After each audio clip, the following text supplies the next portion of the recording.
Welcome to Mindful Chatting on our consultation Saturdays. This is a space for us clinicians to talk about how hard it is to be a therapist, but also how to do it as a therapist. And we're going to talk about something that most grad programs just don't really prepare you for. And it's starting a private practice is not just a clinical decision, it's actually a financial one. And a lot of clinicians don't really struggle because they aren't good therapists. They struggle because they didn't plan for the financial reality of building a business. So they start with all this excitement. And then a few months in, they feel overwhelmed, stressed, questioning if they made even the right decision. And not because they can't do it, but because they don't know what they were walking into financially. So today we're going to break this down in a way that's actually usable for you and not scary and not overwhelming. But we're going to be honest and we're going to do it together. Welcome to Mindful Chatting, a podcast where therapy meets real life. I'm Kristen, a therapist, business owner, and a lifelong student of what it means to fully show up in our relationships, in our work, and in our healing. Here, we unpack mental health concepts, explore mindfulness tools, and talk through the messy, beautiful, in-between moments that shape us. Whether you're a fellow clinician, a curious listener, or someone navigating your own growth, this space is for you. Let's chat.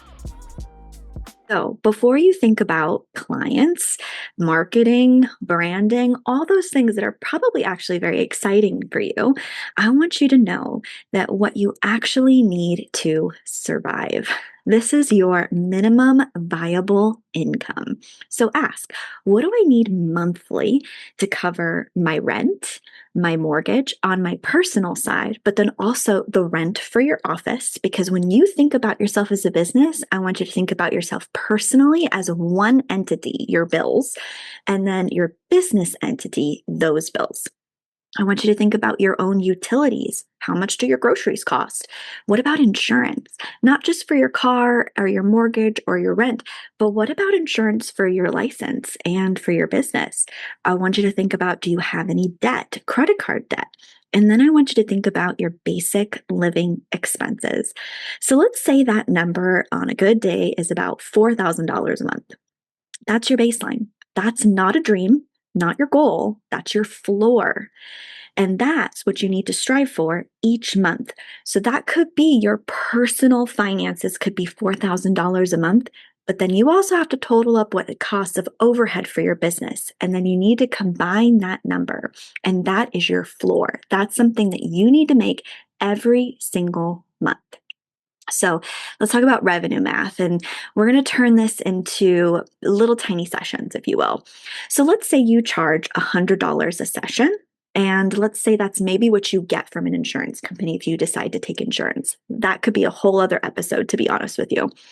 But to make $4,000 a month, you need 40 sessions per month, which is about 10 sessions per week. That sounds really doable when you think about in a private practice setting. Now, remember, if you have $4,000 for just your personal, and let's say you had another $2,000 overhead for your business, you have to think about that that's now $6,000. So that means you need to do 60 sessions a month just to meet the floor, basically just to have ends meet. Now, I want you to compare that to your current reality. Do you even have those clients? If not, how long will it realistically take you to build those clients? Because this is where people underestimate timelines. And this is where you need to think about how many clients are coming in a week, how many referrals, how long will it actually take me to get them set up and actually start receiving money from them? And then how many months is this going to take to where I'm getting to building up to close to that 40 or 60 section floor that I'm trying to build? Now you have to think about that. That's just floor. That's just what you make in your business. If you want to make anything more than that, which means I can go out, I can do fun things, or that means I want to invest money into my business, you're going to have to do more than 40 to 60 sessions a month to go over your floor. For any clinicians tuning in, if insurance billing is the part of your practice that drains your soul, Headway will be your best friend. They get you credentialed, send you referrals, manage your billing, submit your claims, all the stuff none of us went to grad school for. It's free to join, and honestly, it's been a huge support for therapists who want to take insurance without drowning in the administration part. My link is in the show notes if you want to check it out. Now we're going to talk about insurance versus private pay, and this is where we need a lot of clarity. Insurance has lower per session rates. That's just the reality of it. We're going to have more consistent referrals, though. That's the pro, because now your insurance company is now your main referral source and your marketing too. But we may have a slower administration process because not only am I getting intake information, but now I have to get their insurance information. I have to make sure and verify their benefits to even see how much is it's going to cost. Plus, remember, we have to give our clients good faith estimates. We have to tell them how much they're actually going to pay per session. Now, let's talk about private pay. Private pay means we're probably going to charge a higher rate. So this may cause a less predictable flow. Think about it. You're doing your own marketing for that. You're going to have to put yourself out there. You don't have an insurance company that's doing that for you.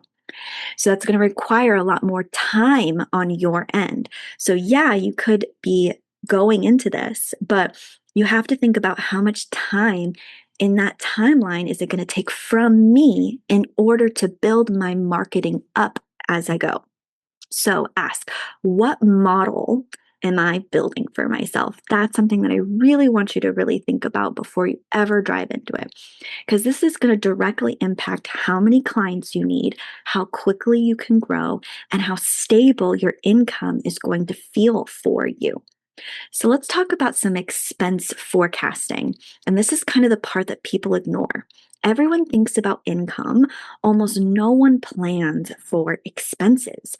Basic expenses for a business and private practice could look like an electronic health record system. And that can be varying of prices, especially if it's just you, and especially if you have add-ons to that EHR system. You have to think about your liability insurance. A lot of people don't realize that you need liability insurance for your license, and then you need liability insurance for your business. And then you're going to need basic insurance. So if like somebody were to trip and fall over an extension cord, that's totally different insurance. You have to think about your rent and your office space. Do you have anything close? Do you want to work close? What kind of space are you going to need? Is there a waiting room? Are there any amenities? Does your rent include utilities or internet? All of those things you have to think of are added expenses. Then you have to think about marketing costs. So, marketing costs can look like a varying of different things. It could look like I'm paying someone to do my marketing for me. It could be I'm getting pamphlets and brochures and cards and I'm passing them out. It could look like social media content. But again, social media content sounds easy. It sounds free, right? Well, no, you have to pay for your time as you're doing all of that short form content. And then you have to edit it, you have to post it, you have to write good posts with it to get it traction. That's all time that you're not getting paid for. And then you have to think about continuing education. If you're taking on clienteles, or maybe you're getting a different client or a different population that you're not used to, what kind of training are you going to do in order to supply yourself to the ability to serve these clients? You also have to think about billing platforms. So you can bill your own separately, but that requires a lot of time. That requires you following up with the insurance companies.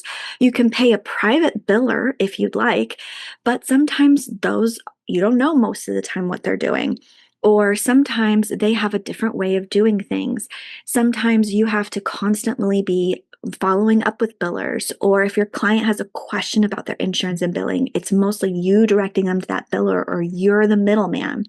There are some pros because you're not having to do it yourself, but then you have another company that's doing it for you. You can have other platforms like Headway or Sondermine or BetterHelp. They do all of your claims and billings for you, but you have set prices of what you're paid. That's nice because it's a steady income. You know exactly what you're getting paid for each session, but you have no idea about the billing, the claims, the insurance. They do it for you. That's a pro because you're kind of out of it. You're no longer the middleman. You basically direct them to whatever platform you're using. The con is you have no idea if you accept their insurance or what their benefits look like. You do get contracted with certain insurances, so you know what insurance contracts you're on, but sometimes you might not know what those benefits are look like because it could be varying for each person. It's also really important to do some really good background on these platforms to go, how is their customer support service?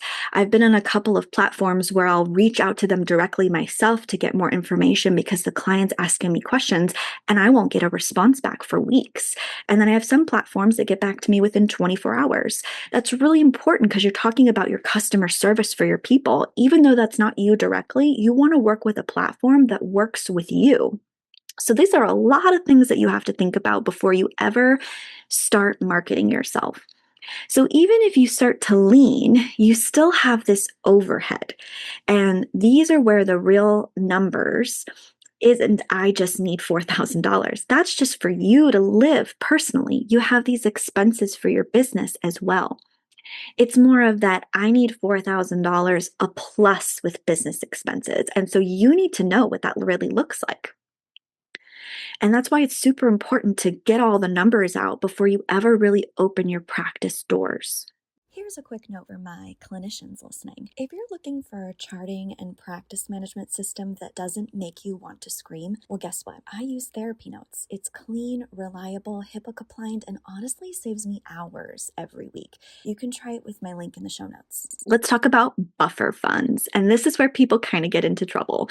They start their practice with absolutely no savings, no cushion, and really no margin. And then when clients cancel or referrals kind of slow down or life just happens, everything feels like a crisis. And a buffer fund can actually give you a little bit of breathing room, give you some more decision making space, and a lot of that emotional stability so that you can actually show up as a therapist. So even 2 to 3 months of expenses can make a huge difference before you open your practice doors.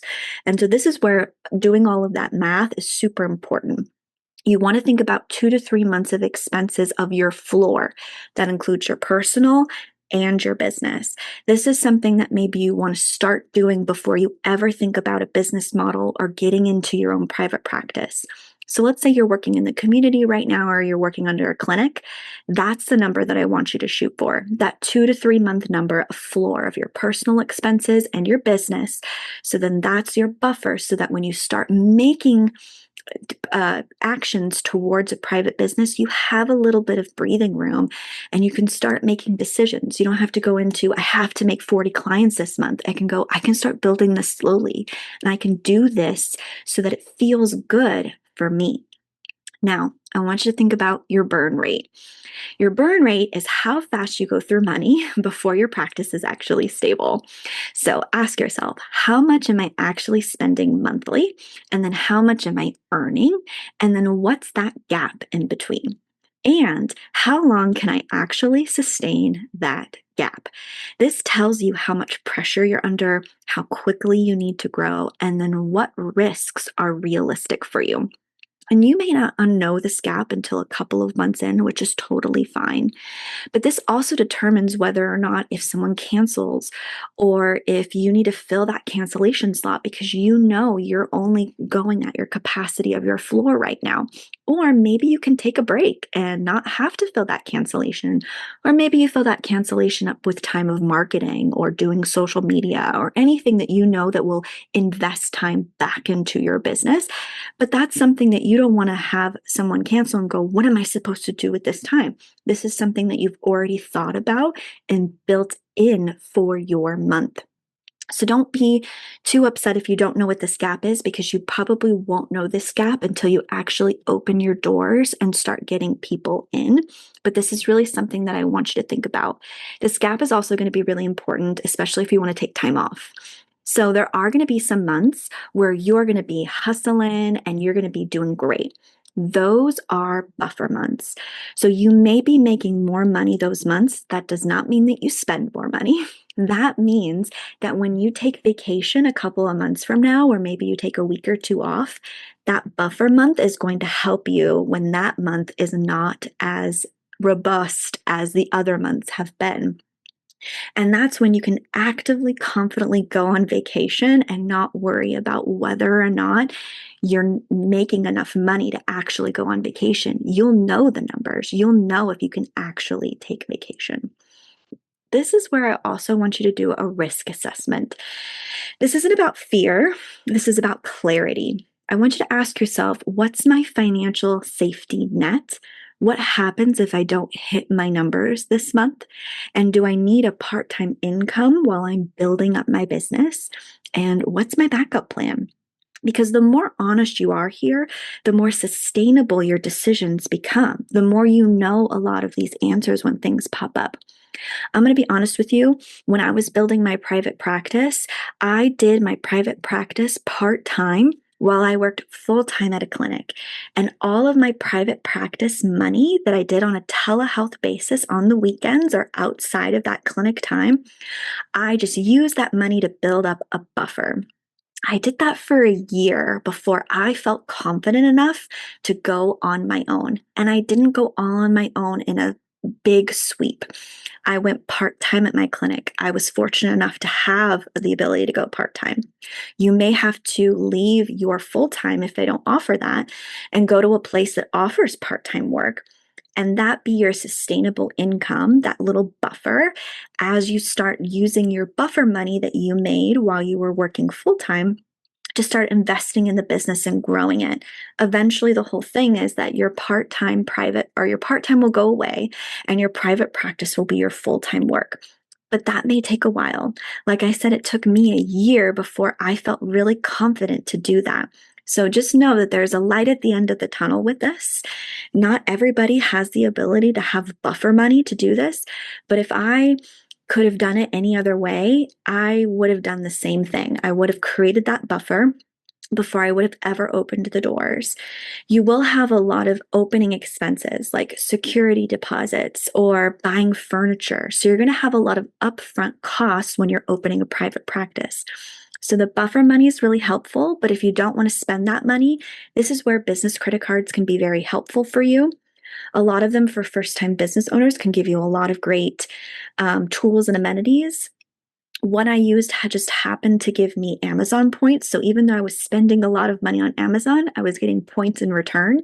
So you really want to look into, do I want to spend my buffer money right away? Or do I want to use something that may help me with my upfront costs? Because upfront costs, the first year of business, are always going to be more. It's not going to be forever. And then as you're in a small business, keeping very good document track of all of your expenses that you're spending on, receipts, everything. The first year of business, at least here in Arizona, I'm assuming it's a whole federal thing. You can write off and get back a majority of your money for your first year opening expenses. So it's very, very important to keep a lot of your documentation as you track this on your first year of your business. Okay, quick pause. Because you've ever found yourself rewinding this episode like 3 times because your brain just drifted, this is for you. I hear this all the time. I can focus, just not when I actually need to. And that's exactly what the focus course is about. Because here's the truth. ADHD isn't a lack of attention, it's a regulation issue, which is why some days you're locked in for hours and other days you're rereading the same sentence, wondering what just happened. So, inside my executive functioning focus course, I break this down in a way that actually makes sense for you. We go through how your attention works in your brain, your specific focus patterns, why you get distracted externally and internally, and how to actually build a system that helps you stay on track and come back when you drift. Because the goal isn't perfect focus, it's knowing how to return without spiraling. So if you're tired of blaming yourself and you just want something that actually works with your brain, I'll link the focus course in the show notes. All right, let's get back to this episode. So, why is this really important? A lot of everything that I've been talking about, even though it might feel a lot and it's very overwhelming, I think people avoid financial planning because it's overwhelming. But really, the opposite is going to be true. Uncertainty is what creates a lot of anxiety, and you're going to notice this when you move into private practice. Clarity reduces anxiety. So even if your numbers aren't perfect, knowing where you stand gives you this empowerment and control within your business. There are apps and money management apps and systems that can help you manage your money, also log your receipts, your expenses, categorizes them so that when you get into tax time, it's going to be a whole lot easier for you. It just depends on what you want. So QuickBooks is a really good one. I used that the first couple of years. And then I moved to Monarch. So all of these are really good systems of managing your money. And then just get a system of how you're going to track your expenses, track your receipts, so that when it comes to tax time, everything's categorized for you. So, what does this look like in private practice? So, instead of walking into private practice and saying, well, I just hope this works, I want you to shift in of, I need 3 more clients this month, or I need to increase my referrals, or I need to adjust my pricing or my model. Now you're not guessing. Now you're adjusting and tweaking and getting it perfected as each month goes by. This is going to be a lot easier and give you that clarity that I was just talking about. So, if you're considering building a private practice, this is why I've been creating more content around the business side of being a clinician, because it's not just about being good at therapy. I wish it was that easy. It's about building something that actually supports your life and allows you to serve others. And I'll continue sharing more of my insights with my Consultation Saturday series, and I hope that you stick around for those. And please put in the comments if there's certain strategies or things or questions that you have if you're building a business. I'm open and transparent of all of my mistakes and successes as I built my private practice. I'm 6 years into it and moving into it. I've been a clinician for over 15 years, so I've worked community behavioral health. I've worked in inpatient settings. I've worked in outpatient clinics. And so the last 6 years of my career, I've been private practice. And I've also been doing part-time income things to build my private practice outside of just serving therapy clients. So if you have particular questions or things that you're interested in learning, drop them in the comments and I'll do more and more about this series. And as always, be gentle with your mind. One more thing before you go, and this helps me personally, staying present and grounded, which we all need, especially when your brain wants to spiral into disconnection. Me too. It's Brain FM. It's musically designed to help ADHD brains, well, really anyone's brain, focus, relax, or sleep, and I use it almost daily. If you want to try it, I've dropped my link in the show notes. And if you're looking for planning tools or ADHD-friendly resources, I'll keep a list of my favorite links in every episode.